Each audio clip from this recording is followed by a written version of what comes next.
Hello, I'm trying out a little bit different setting today. I don't know if I'll keep filming here, but I'm in my kitchen. So I wanted to talk today about the TWSBI Mini. Now this is a pocket pen. I bought the 1.1 millimeter stub nib, which is kind of cool. I like it. It's a very solid feeling pen. It's a clear body, has black ends. Apparently there's another version. I forgot to double check what that other version looks like, but just trust me. It has kind of a diamond pattern on the clearness. You can see the whole piston mechanism in here. And here's what's interesting. It's a short pen. Now, let me just hold it up. I'll be doing a comparison in size later, but this is a Noodler's Conrad. You can see it's shorter. Now I have two other pocket pens here that I'll be giving you a close-up so you can get a better look here. But here is a Kaweco Sport. Still about half an inch shorter than the TWSBI Mini when it's capped. Here is a JetPens Chibi, which is, I don't know, 1/8 of an inch shorter than the TWSBI Mini.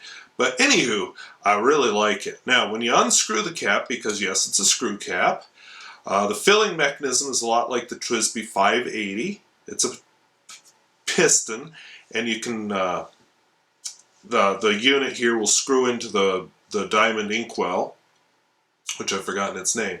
But here's what I think is interesting. Both these pens I just held up, the JetPens Chibi and the Kaweco Sport, both post to get a full size. This one does too, except you see how I did that? I screwed it in. There are actual little threads here at the top of the pen, right around the blind cap. And I have this weird thing where I have to have everything lined up correctly. But anyway, the cool thing about it is it lines up, and the cap is very securely posted. And this is a nice full-size pen. Let me just grab a, I don't know, I guess I'm grabbing a Noodler's Conrad. That's because that's what's here. Comparing very nicely in size.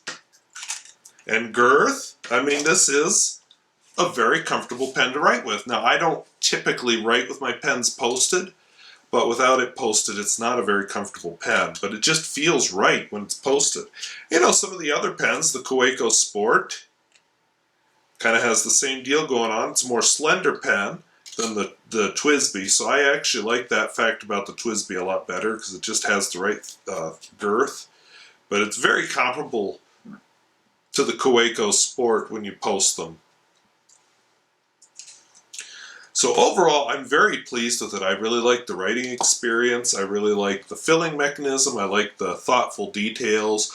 I get a little confused with all the little rubber O-rings, but you know, that's a TWSBI thing. Overall, I'm just very, very happy with this pen. As far as writing, well, I'll give you a writing experience. Right now, what I have in it is Omas Gray. I guess that's an expensive ink, I don't know. But anyway, as far as details, it has the nifty little TWSBI doohickey on the end. The clip is just a plain shiny metal clip. You see TWSBI and Mini and frostiness somehow on this band here. And yeah, it just looks good. As far as length, capped, I'd say that the Noodler's Conrad has a good inch on the TWSBI Mini. Uncapped, again, I said I wouldn't write with the TWSBI Mini uncapped, and I write. Uncapped, I would say, let's put it nib to nib just for giggles and snorts. I'd say that the Noodler's Conrad has a good inch on the TWSBI Mini. Posted, and like I said, I like the threads when I post my TWSBI Mini. Posted, the Conrad has maybe somewhere between a 1/4 inch to a 1/2 inch, 3/8 of an inch, that's between. But just for giggles and snorts, since I usually write with the Conrad unposted, the TWSBI Mini then has a good 1/4 inch on the Conrad. So now we will do our writing sample. I'm going to do my writing sample to Delta Serena. I'm in my kitchen filming this writing sample, which is kind of a new experience for me. But anyway, I have the TWSBI Mini inked up with Omas Gray, which is kind of a fun gray ink. I never would have thought I'd like gray ink before, but turns out I kind of do. But this isn't about the ink, this is about the pen. So, as is typical with most TWSBI nibs, don't look for a whole lot of flex. I mean, yes, it writes very well. Yes, there's lots of line variation. But don't forget, this is a stub nib anyway. Anyway, I'll do my quote. I'll talk just briefly about the writing experience and we'll be done.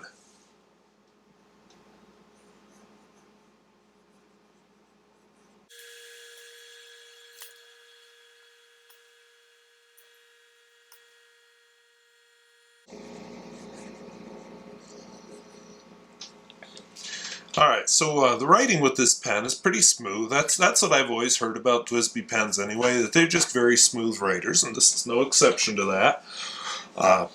Ink flow is great. I've tried a couple different inks in this pen since I've purchased it. I have not had a trouble with any of them. You get, a little bit of shading if you're using the right ink.